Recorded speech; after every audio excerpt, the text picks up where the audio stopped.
Hey, what's happening, guys? Steve here, V-Twin Racing Channel. Welcome back. Just wanted to walk through a little update, I guess, on my non-bagger bike. As you can see, we got the silver bodywork on it. Misty's going to start working on the new lettering for it here real soon. So, stick around. We'll go through some of this stuff real quick. All right, so I had to build a whole new two-step switch, clutch switch right there. And I had one on this before when I sold my turbo kit to a guy local. You know who you are. He said he was going to send me the switch in the mail, never did. So I just went ahead and built another one. Hell with it. I ain't got time to wait on people. So, yep, there it is. Got this wire that goes to the purple white wire on the whatchamacallit. Yeah, I did have to put the Suzuki clamps back on it. Point blank, the bike wouldn't turn. It would have been an embarrassment trying to turn that thing at the end of the track. So it just, the down tubes on a rubber mount are just substantially bigger than the older ones. So we'll just save those clamps for the OG bike. We'll put them on there eventually. Here's a bracket, motor mount bracket for an old solid mount that I'll explain why that's on here in a minute. I had to cut the whole center of it out to make room for the fuel line.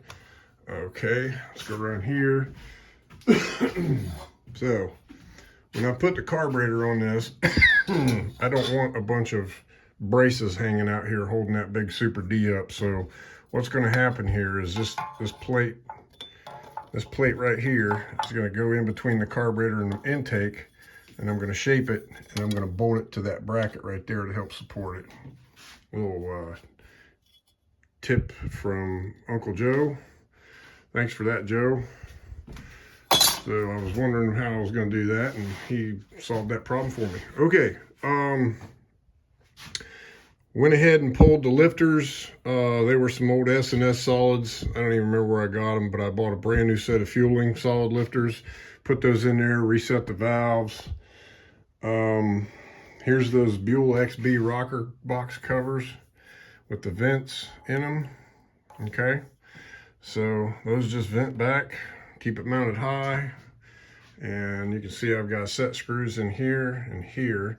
Now this one, I got to grind a portion of this away to make room for the throttle. The throttle hits this. You can't open the throttle, so I have to grind a corner of this off so that the throttle will. If I get into the vent port, we'll just dab it up with some JB Weld. You notice the pipe's off of it. I took it off because, well, it's just easier to get to this stuff. And when I took it off,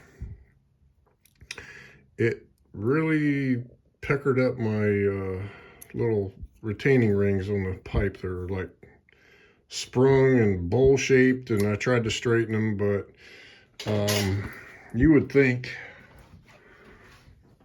for $1,000 exhaust, yes, it's $1,000, the way they welded this catch, that ring goes against that TIG weld right there, and it bowls out. So I didn't have the confidence that I would be able to get that right with those sprung clips. So I ordered a new set. You can see we got the brake. We get the brake mounted. Okay. This new sprocket, or the new sprocket. So this was the sprocket that was on the bike before. I had it machined down to make it thinner to fit the 520 chain. We put a new sprocket on the back, new chain.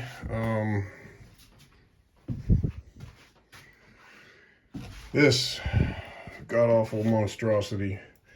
So this is off of a, this wheel and everything is off of a 08, 09 ZX10. and it's up against the swing arm here. It'll stop it from rotating under braking.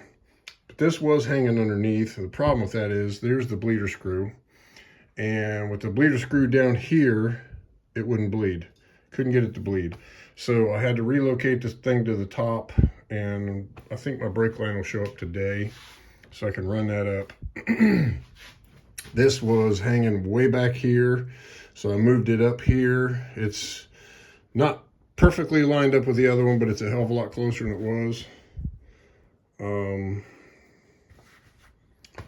I took the air compressor, the onboard air compressor out of it. I got a gauge.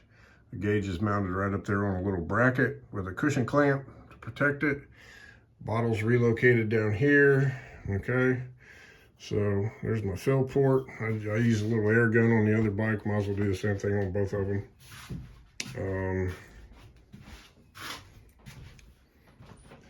Let's see, I think my aluminum to build a new chain guard is going to show up today as well. So I can't really think of anything else, but hang on just a second, guys. We'll talk about the reality of this project here.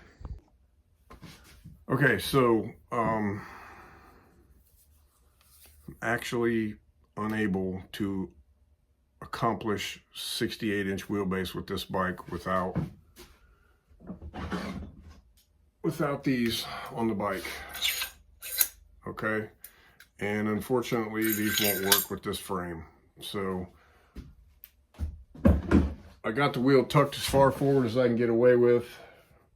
I can let these forks down and the clamps just maybe about that much more, but at best I'll get 69 inches out of it, because it's 69 and a quarter, 69 and some change right now, and it has to be 68-inch wheelbase to be legal for non-bagger. So the new class that the All Harley World Shootout is having this year is called the Run What You Brung, Outlaw Run What You Brung. So it's not an index class. It's a 650 or faster dial-in required to compete. It's a heads-up pro tree start, but anything goes, any power out or any engine size, any wheelbase. They don't care about nothing. But you basically, don't matter how fast or slow you are, both bikes leave on the pro tree, and whoever's the closest to their dial-in wins the race. So kind of intrigued by that. Might be some fun, I don't know. But unless it just really sets me behind, if I take my swing arm and have an inch cut out of it or something, I don't want to do that. I really wanted to those clamps. I really wanted those clamps to work. So, but that's not going to happen. So I have to do what I can. The OG is going to run a little faster than it did last year. I don't know how much. Definitely not fast enough to compete in non-bagger. So, I don't really want to waste a bunch of entry fees on a bike that I know I'll never make it past first round with. And who says I would even make it past first round with this one? But I don't know. I don't know, guys. My heads up days may be over with. I want to run like AMRA races and do some index. I really like index racing. It's a lot of fun, but unfortunately, the payouts are really, really bad in those organizations. But Paul with the All Harley World Shootouts definitely has the highest paying purses for motorcycle drag racers. So I just got to figure out where I fit in with that and do that. And if I want to do some index racing, I'll just have to go to an AMRA race or an AHDRA race. So that's all I got for today. I have to install the new ignition system, and then once we get it on the bike with power on it, then we gotta hook the laptop up to it so I can program the high RPM limit. Because when they modify these, this is a 1005T. The T stands for two-step. So the dial that's on the housing of the ignition that you normally set your high RPM limit with is for the two-step RPM limit. So you actually have to go in with a laptop and a USB adapter to set your high limit. So I have to do that because I think the factory default's 5700 or something like that. I don't know, but that's not going to work. So, but again, brake line's on the way. The pipe snap rings are on the way. The aluminum's on the way for the chain guard.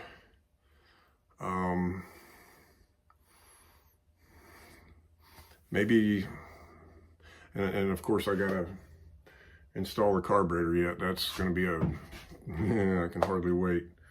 And then gotta drill.